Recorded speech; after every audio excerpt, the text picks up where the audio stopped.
Over the course of my studies in theoretical physics, I've traveled across the continent and around the world sampling new ideas and tasting different answers to the questions of how and of why. And still, I find there remains a deep hunger which lives within me, a burning desire to share these great ideas with the people around me. And so, I have assembled a team of some of the greatest, most lucid, most creative minds I've encountered in my travels. And I call them my Titanium Physicists. You're listening to the Titanium Physicist Podcast, and I'm Ben Tippett.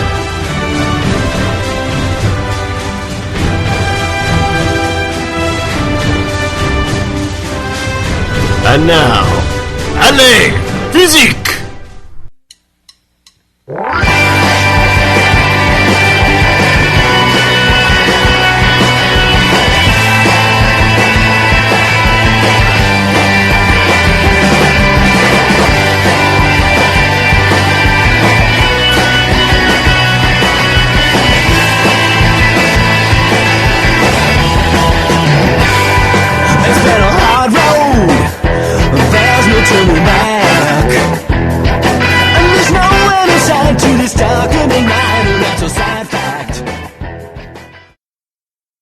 Today we're going to be talking about superconductors. So to introduce superconductors, I thought I'd tell you about regular conductors. So remember back in high school science class when you were learning about electric circuits, there were three fundamental numbers: the current, the voltage, and the resistance. So close your eyes and remember back, you were sitting at the crappy science desk with a 5-volt battery. That battery is the thing that provides the voltage. And then you had the elements of your circuit. There were light bulbs and wires and resistors all hooked together. Now altogether the circuit will have an overall resistance. Now when you plugged your battery into the circuit, the battery would cause electrons to flow through the circuit. Now this flow of electrons, the quantity of electrons passing through, if you will, is called the current. Okay, now remember, these three numbers, the current, the voltage, and the resistance, were related using a formula called Ohm's law. Now the rule goes that the higher the voltage is, the higher the current will be. But the higher the resistance is, the lower the current will be. Okay, now open your eyes. I know that this was the first and last physics that many of my high school friends learned. It's kind of a confusing business, so they decided to spend their lives learning other things. But that's okay. As it turns out, it's not so hard to think about, because it turns out that you can think of these different elements of a circuit in terms of a river of flowing water. Now the quantity of water passing you by at any time is the current. And the difference in height between the start and the end of the river is the voltage, so it causes the water to flow from the left to the right. Now the crap that the water has to pass through, the reeds and the trees and the rocks and stuff, that stuff slows the water down, and that's the resistance. So a lot of water can flow quickly down a really steep hill, driving the current up. But if you throw a lot of crap in the river, you can slow down how fast it flows.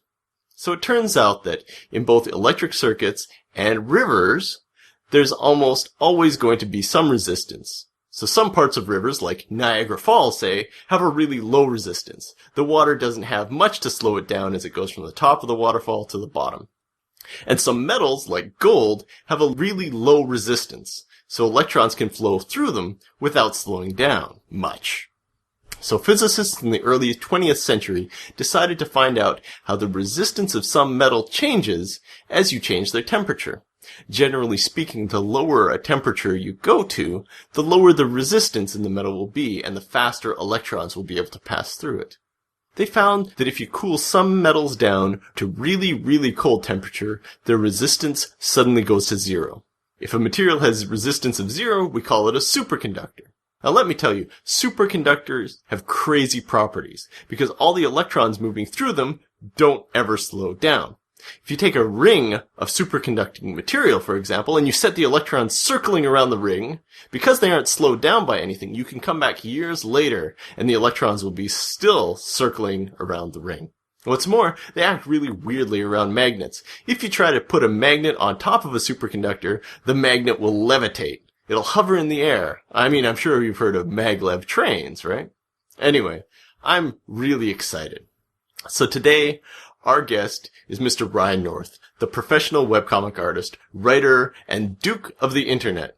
He writes dinosaur comics at quants.com, and it's been about 10 episodes since he was last here on the show.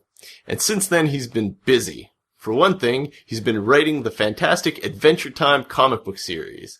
I've been reading them regularly, and it's even better than the TV show, maybe.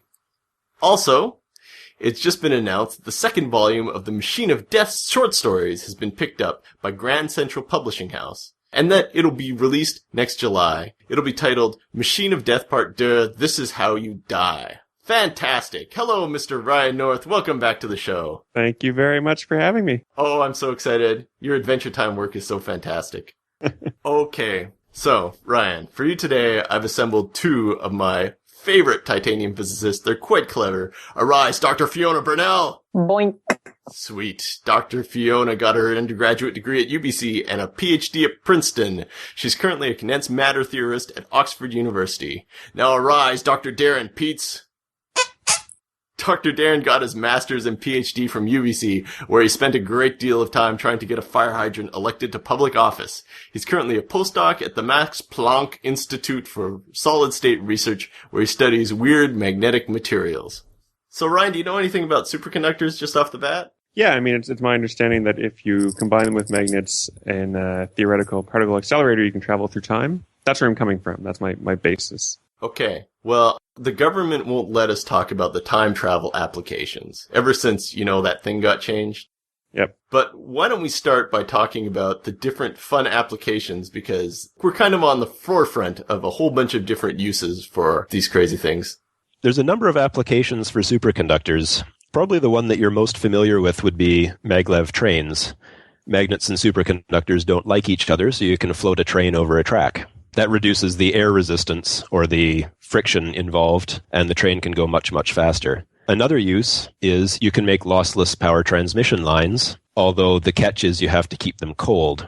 Yeah, that's sort of where we're stumbling with the train. I thought maglev trains were just like regular magnets with a lot of power behind them. So there's a test track in Japan, for instance, which is definitely maglev. It involves superconductors for sure. The part in the train is niobium cooled with liquid helium. And they've got a project in the works to build a track from Tokyo to Nagoya with an extension plant to Osaka. But if you've got this train that's being powered by a superconductor on the train that needs to stay cold, and, the air conditioner breaks or something, does that mean that the train crashes really quick? Because you mentioned that the trail properties come when it gets cold. They come up really quick, right? There's not much of a gradient between non-superconductor and superconductor. Right. And how much time do you have on this speeding train? Enough time to put a wheel down. So they have emergency backup wheels? They have emergency backup wheels that can come out of the bottom of the train, and for emergency braking, in case there's an earthquake, for instance, they have flaps that can go out on the side for increased air resistance. Like a plane? Like a plane trying to stop when it lands. Yeah. I mean, they're not going to ramp over the earthquake. How fast do maglev trains go? The Japanese test track, the normal operating speed is 500 kilometers an hour. I can't remember what they've tested it to. It's over 550. Jeez. And they've tested it with trains going in different directions at that speed on the two tracks. They don't knock each other off. All right. What other applications are there? MRI magnets, right? How does that work? In MRI, you need a very high magnetic field, and it needs to be uniform. And you need a huge amount of current to do that, particularly over such a large area that you can stick a human inside. So the magnet is made out of superconducting wire. As long as you keep it cold, the current just keeps going in a big loop. Your magnetic field is very, very stable. All you have to do is just keep the thing cold. My wife recently had an MRI scan, and they made her sign a waiver that basically said 1 in, I think it's 100,000 people will die during a scan. Whoa. That's probably unrelated. The worst thing that I've heard of happening is, so if you have something like an iron filing that's managed to get into your body somewhere near the surface, right, and you go up to a really, really strong magnet, it will have a tendency to try to go flying out. And I understand that there was a case where somebody had a filing behind his eye. Oh no. But other than that, they're pretty safe. Unless you wear a pacemaker. If you have electronics inside you that are keeping you alive, you might want to be a little careful. as a precaution, if nothing else.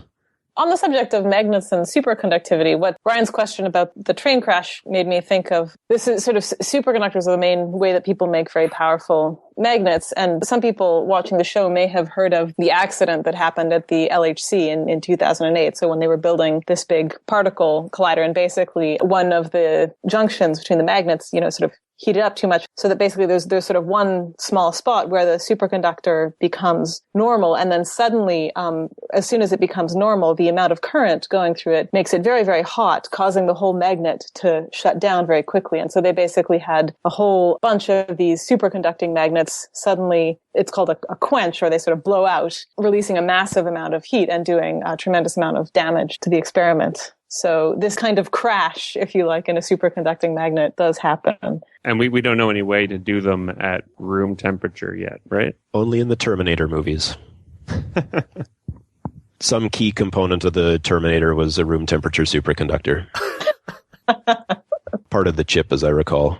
Other than that, the highest temperature superconductor out there is 138 Kelvin at ambient pressure, and you can get it up into the 160s if you apply pressure to it. So we're sort of halfway to room temperature. So a room temperature superconductor, is that just fantasy at this point? Well, it depends what temperature your room is, really. Let's say 22 degrees Celsius. Well, so like we're not there. I think the honest answer is we don't know. I mean, the history of it is sort of interesting. So superconductivity was discovered basically 100 years ago. And until the 1980s, theorists were convinced that you would never be able to get these things above about 40 Kelvin, because there was one mechanism for how this worked that was understood. And people had fairly convincing arguments about why that mechanism couldn't get you to a particularly high temperature. And then what was discovered is that there's another mechanism that nobody had thought of, which we still don't understand, which is the mechanism that drives superconductivity in these very high temperature superconductors. So, first of all, we don't understand that mechanism, and so we don't know how much we can improve those kinds of materials and push their transition temperatures up. But also, of course, you never know if there isn't some other, mechanism out there that we just haven't discovered yet, in principle.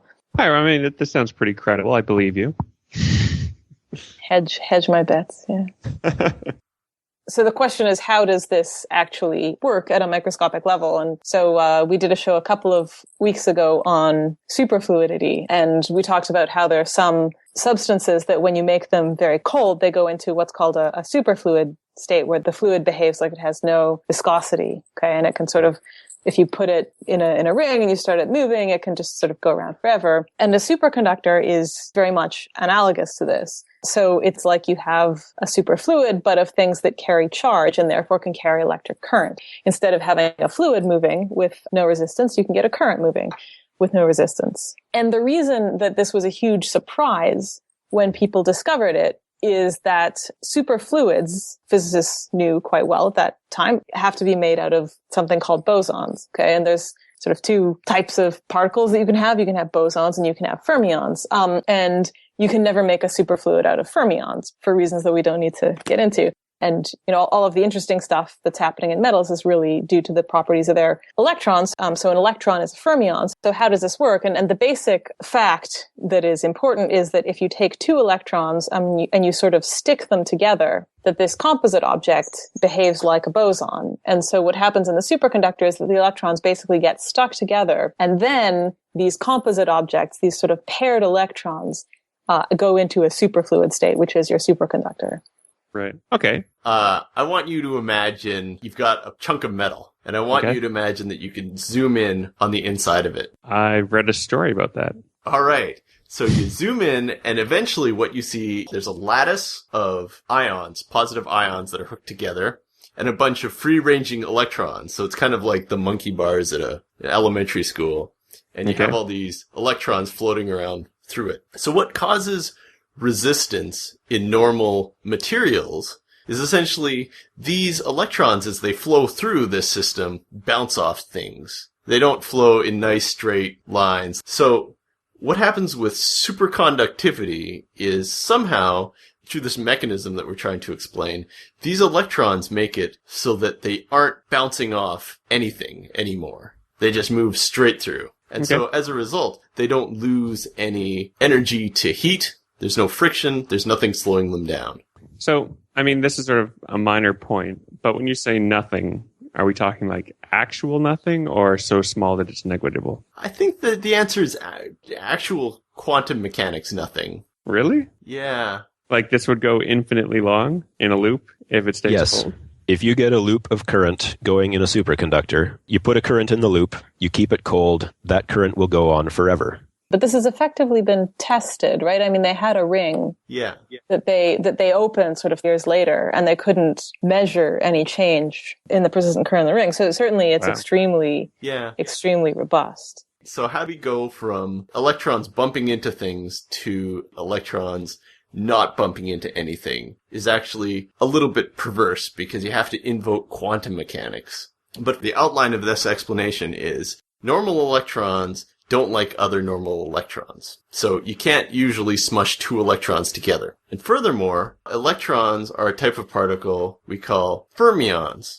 And that means that they have half-integer spin. Doesn't matter why they have half-integer spin, but this gives them certain properties. And one of these properties is they have to obey the Pauli exclusion principle. So you can't end up with any two electrons that are exactly the same. So you can't end up with two electrons that are moving in the same direction and occupy the same point in space. So we call these properties quantum numbers. Yeah. Things like angular momentum, spin, and so on. Okay. Every electron in the material must have different properties from every other electron. So when you throw electrons into a material, it's kind of like filling up a bathtub. They can't occupy the same space. Right. The other type of particle, a boson, doesn't behave that way. They're completely happy sharing these numbers, and if you cool them down to low temperatures, they try to. And you will end up with all of the bosons in the system, or a very large fraction of them, trying to be in exactly the same quantum state, so that the entire system is one coherent quantum state, acts as one object. It's coherent. Right. So a superconductor is that for charge. So Darren was talking about this bathtub, and that's a pretty good analogy. The idea here is that if every particle is unique, then when we cool down the system, they can't all have the same energy. There's a lowest energy, and then a second lowest energy, and then a third lowest energy, and they kind of stack on top of each other. They can't all have the same energy? You can have some that share, provided they're, for instance, going in different directions. Yeah, but once you've filled up all of the possible directions they can be moving in, because there's a finite number of those thanks to quantum mechanics, then you have to go to the next state up. I will accept that that is the case, but it sounds crazy. So originally in our metal, you have all these free electrons roaming around, and these electrons are fermions. And somehow, apparently there's a few different mechanisms for this, but normal electrons repel each other. But somehow in this lattice, inside the material, these two electrons can be attracted to one another. So if you cool the temperature down low enough, they'll get stuck together. So what happens is, instead of a whole bunch of these electrons floating around, you have a whole bunch of electron pairs floating around. And the big difference between a single electron and two electrons stuck together is that two electrons stuck together have integer spin. I mentioned earlier that electrons on their own have half integer spin. You have 1/2 plus 1/2 or 1/2 minus 1/2 or whatever. You end up with an integer. And the very fact that it has an integer spin as a collective entity, these two electrons stuck together, means that it obeys a fundamentally different type of physical laws at cool temperatures. So fermions, so electrons alone, do this stacking thing where you can't have any two electrons that are exactly the same.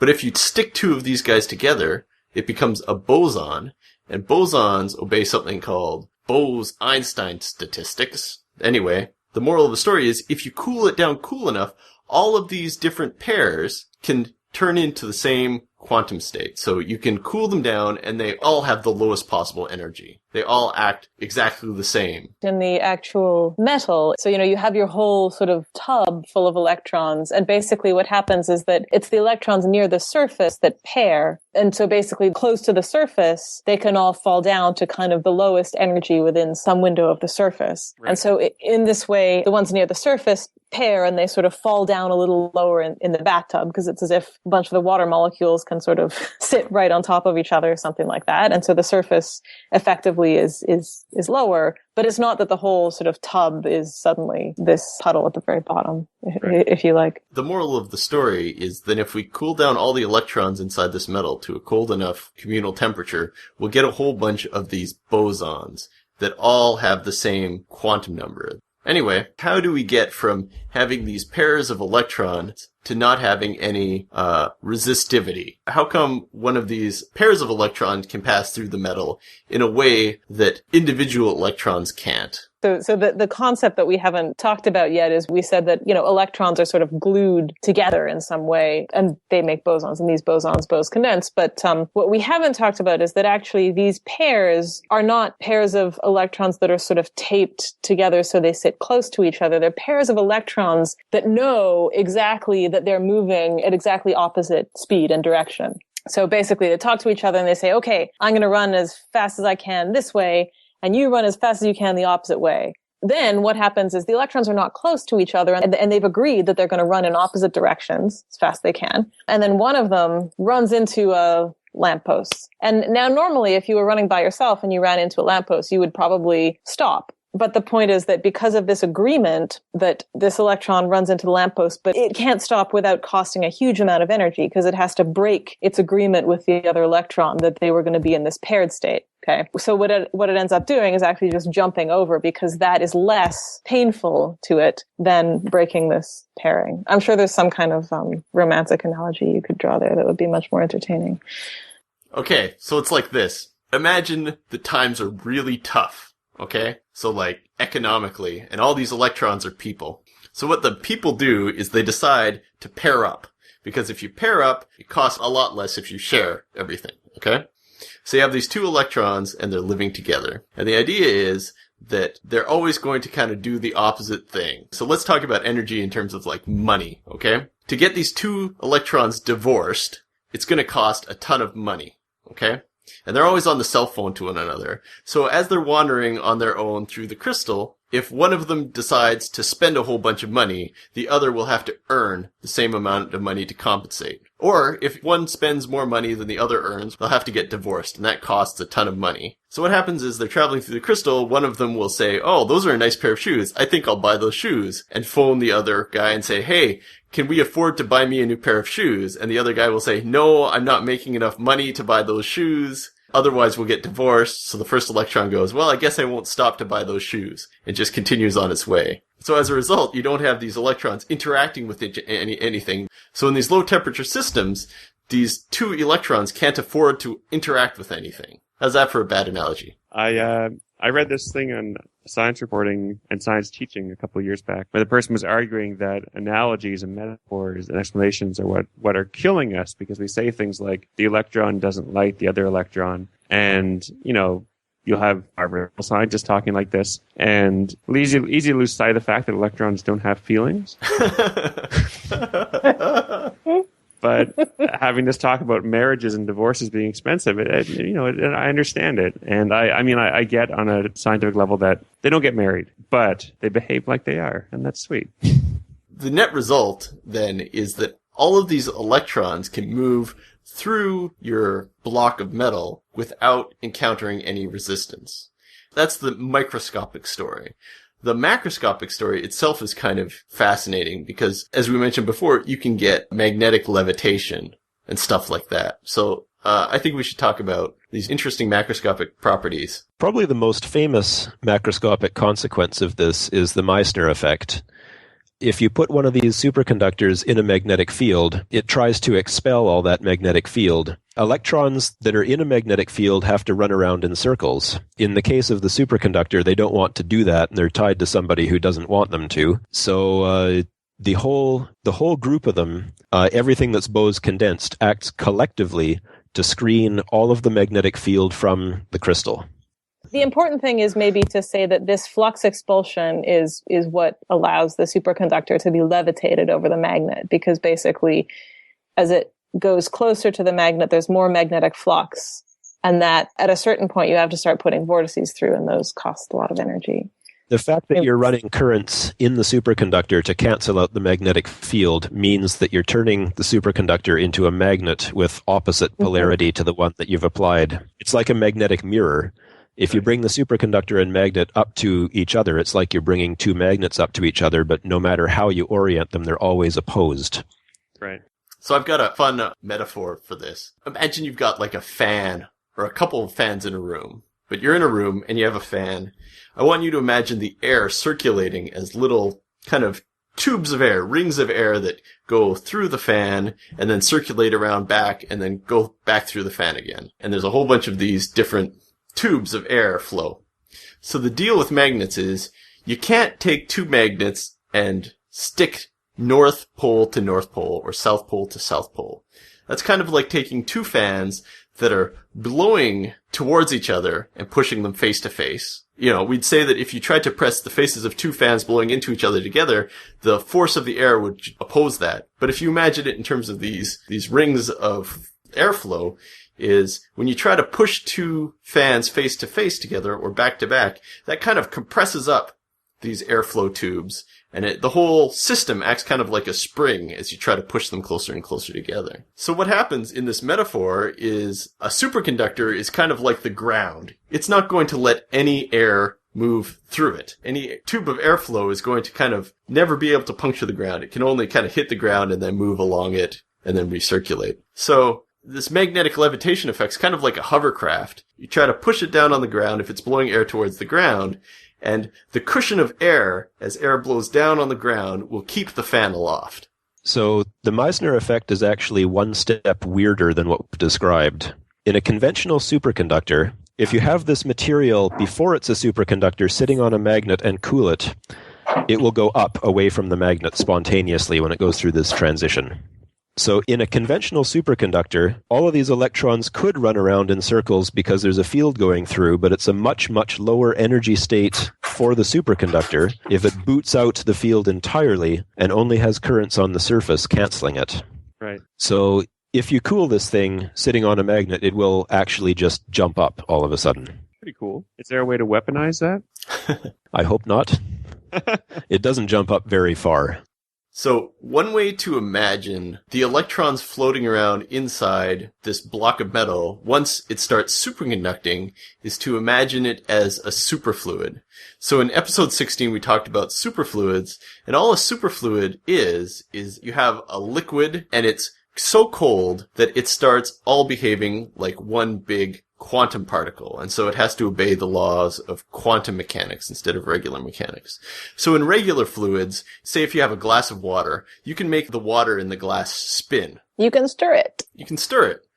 But if it's a superfluid, you can't do that. And the reason is kind of quantum mechanical. Actually, the hydrogen atom is a great example of this. So an electron in a hydrogen atom, so it can't fall onto the nucleus and collapse. It can run around in a circle, or it can run around in a circle twice as fast or 3 times as fast, but only at specific speeds. Yeah. Right. And then what happens is, because it can't do it at specific speeds, if you took a glass of the superfluid and you tried to spin it, the parts of the superfluid that are in the middle of the glass won't be able to spin around themselves because of this quantum mechanical effect. So what you can do is, if you have a donut-shaped tube full of superfluid, you can get that spinning around the donut. But if you have like a glass or a bucket, you won't be able to get it spinning. But here's the thing. You can force it to spin. And what happens if you force it to spin is it forms like a vortex. Like, you know, the shape if you try to drain the bathtub, or like a tornado, right? There's a hole down the middle. If you have this fluid and it has a hole shapes down the middle, suddenly it's kind of shaped like a circle. You don't have to deal with the fact that it won't be able to rotate right in the middle of it.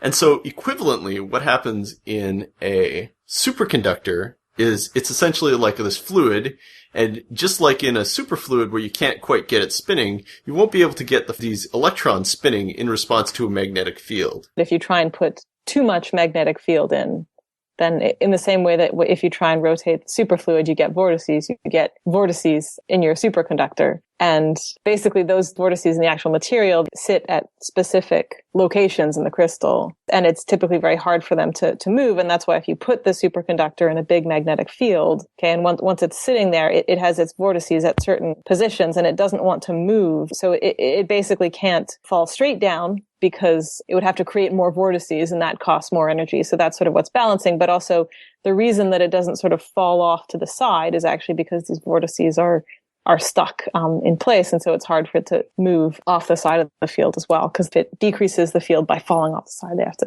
come out of the system. Fiona was talking about flux pinning, but there's a bit more that should probably be said about type 2 superconductors. In these materials, there's another state available where in a strong magnetic field, you can poke holes through the superconductor effectively. So you have tubes where the superconductivity has been suppressed and the magnetic field is allowed. Really? Yeah. And there's very strong constraints on that because all of the electrons or pairs running around this are behaving as one quantum mechanical object coherently. Their phase can only change by 2 pi 360 degrees, or else they'd interfere with themselves. It wouldn't work. So that means that the amount of magnetic flux going through one of these tubes is quantized. There's only specific amounts that are allowed. In a superconductor, this is h over 2e. It's a small number. But you're only allowed that or multiples of it in these holes. So you will form a grid of these. They will get trapped if you have impurities that weaken the superconductivity in specific locations. And that's what we were talking about in terms of vortices. The pinning can lead to weird things, like if you have something that has flux pinning and you've cooled the superconductor over a magnet, you can use the superconductor or the magnet to pick the other one up. If you have a superconductor running around on a track, you can turn the track upside down and run the superconductor around under it if the flux pinning is strong enough. That's pretty cool. Yeah, there's some really weird stuff out there. Then it's maybe worth mentioning that, superconductivity is sort of discovered in 1911. It was basically 40 years before people understood how the first superconductivity worked. And then in the 1980s, a completely new kind of superconductivity was discovered, and we still don't understand how that works. And so the physics of superconductivity really goes quite deep into the core of what we have understood in the last 100 years, and also what we're still trying to understand about the way that quantum mechanics works in materials. So it's a very complicated, when you really get into the details, and also very exciting field, both from the fundamental physics point of view and also, of course, from the point of view of applications. So that was great. Thank you, Darren, and thank you, Fiona. You've pleased me. Your efforts have borne fruit, and that fruit is sweet. Here is some fruit. It's, Fiona, here's a mangosteen. Thank you. I love the mango. Eat it. It's a mangosteen. I don't know what a mangosteen is. It's like don't they look kind of like, lychee nuts? All right. Thank you, Ben. Darren, here's a pomegranate. Okay, that sounds like more work. Chew it. Thanks, though. All right. Do you know what these two fruits had in common? Seeds. They're super fruits. Ha! All right. So I'd like to thank my guest, Ryan North. Thanks, Ryan. Thank you. Thank you for coming on. I hope we didn't buffalo you with too many weird explanations. I learned a lot. That was great. Good luck with Adventure Time. All right, guys, before I end the show, I want to tell you about 2 exciting new events. First off, we're finally selling t-shirts and swag. The nicest shirts of them have been designed by Chelsea Anderson. Chelsea has her own design business called Gearlight Illustration and Design. So go to our website, www.titaniumphysics.com, and click on the link to the store. I've set it up so that we get $3 from every item we sell, so it should be fun. Yay. Alright, second big event. I've decided it might be fun to start an online community, so my Brachilomedia buddies and I have decided to start a message board, like a forum. Remember the old days of the internet? Anyway, it's gonna be fun. So go to our website and follow a link to our forum, and we'll chat about physics. If you want to talk to me any other way, you can email us at barn@titaniumphysics.com, or you can follow us on Twitter at @titaniumphysics, or look for us on Facebook. If you have a question you'd like my titanium physicist to address, email your questions to TIPhyter, TIPHYTER @titaniumphysics.com. And if you're a physicist and would like to become one of my titanium physicists, email physics@titaniumphysics.com. We're always recruiting. So, suppose you want to listen to us more conveniently. If you've got an iPod or an iPad, try subscribing to our show on the iTunes Store. If you have a Zune or a BlackBerry, you can subscribe to our show on those doodads as well. And while you're there, if you could leave us a review, that would be great. Reviews determine how our show gets ranked on the boards, and it determines how many new listeners stumble upon us. If you'd rather listen to our show automatically through an app, the Titanium Physicist podcast is on Stitcher Radio. You can download the Stitcher app for free on your iPhone, Android phone, Kindle Fire, or other devices. So Stitcher is convenient because it lets you subscribe to your favorite podcasts like this one and listen to them as soon as they come out automatically. The Titanium Physicist podcast is a member of Brachiote Media. If you've enjoyed the show, you might also enjoy Science Sort of or the weekly Wienersmith, so check them out and enjoy them. The intro music to our show is by Ted Leo and the Pharmacist, and our end music is by John Vanderslice. Good day, my friends, and remember to keep science in your hearts. Angela, don't be mad. There's something I gotta tell you, dear, before you come back here. I lost your bunny. I let him out of the cage. He was eating spring mix on the carpet. Jumped through a window out into the haze. Hop down Magnolia Boulevard. No way he'll survive.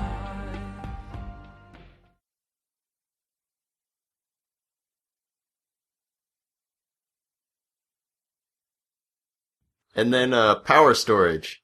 Yeah, so if you make a big loop like that out of superconducting wire, you can throw a bunch of power in there and store it. So for instance, if you put together a whole pile of solar panels somewhere in the desert, but want to use the power, for instance, in the night, you could throw it into a superconducting magnet or magnetic storage thing, have the current run around for a few hours, and then pull it out when you need it. That isn't in use anywhere that I know of, but it is being seriously discussed. But you need power to keep the superconductor cool, right? Do you end up in the black in such a setup? You have to watch how you do this. Cooling it down in the first place takes quite a lot. Then you do need to throw energy in to keep it cold. I think it ends up being a matter of scale.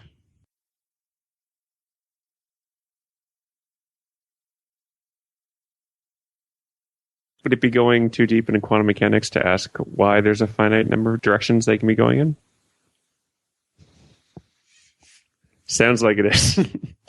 It's not so much there's a finite number of directions, but momentum states. Yeah, so there's to some extent that's actually a little bit complicated because this actually has to do with the fact that the electron. So remember, if you think about the Dirac sea, remember you have this like infinite number of negative energy states, but actually on a lattice, momentum is only defined up to some number, and this has to do with the fact that if you move over by some amount, everything looks exactly the same, and so there's actually some definite number of allowed momenta, but maybe that gets a little confusing. Maybe it's good to say just like you're filling your bathtub and there's a top. I mean, there's a surface to the water, and that's kind of all you really need to think about, probably. Yeah. Another way to look at this is when you have one isolated atom, the states are basically angular momentum states. Right. And those are limited.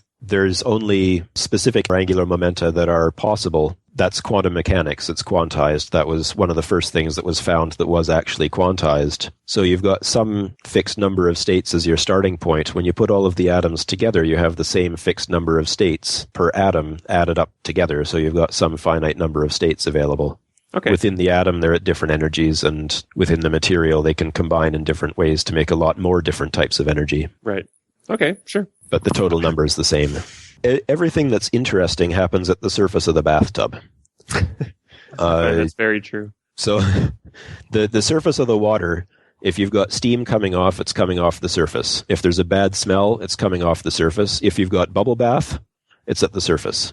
The stuff down in the bottom is necessary for you to get up there, but it's not really doing much. And it's kind of the same in these materials where you've got a whole pile of fermions together. For that fermion to change its properties, something else has to get out of the way, or there has to be something empty somewhere, and the only things that are empty are above the bathtub. So the electrons that are buried down at low energies are basically vegetables. They do nothing. Right. What you're interested in is what happens at the surface where you stopped pouring electrons in. And that's where this interaction happens.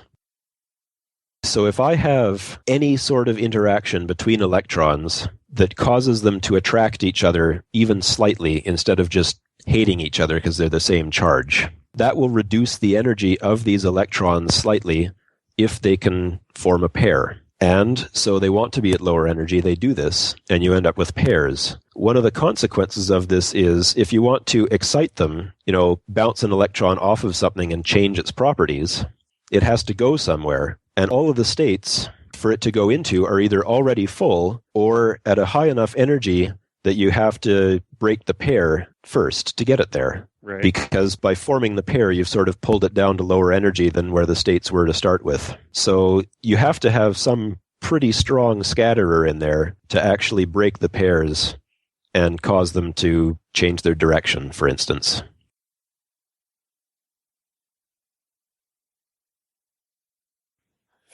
Okay. So do you get how this pairing up of electrons causes them to not bump into anything anymore? Yeah, no. I've had, this is the third analogy? Yeah, that's right. Are we going to put all three analogies in the podcast, or just the last one that worked? I don't know. Maybe you'll claim all the glory from it. I don't know. We'll see. But yeah, I'm with you. We're always fighting the clock on this. I don't know. Anyway, okay.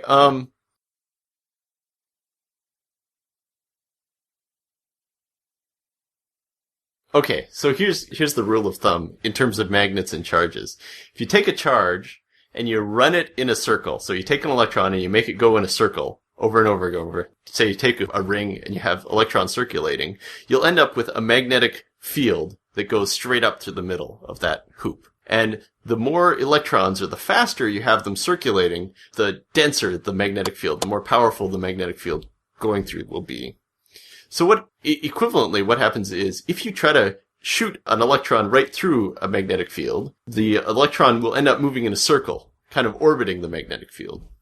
So what happens usually is if you take a magnet and you put it up next to some object, if the electrons can circulate in this object, the magnet will cause electrons inside the material to kind of go in a circle.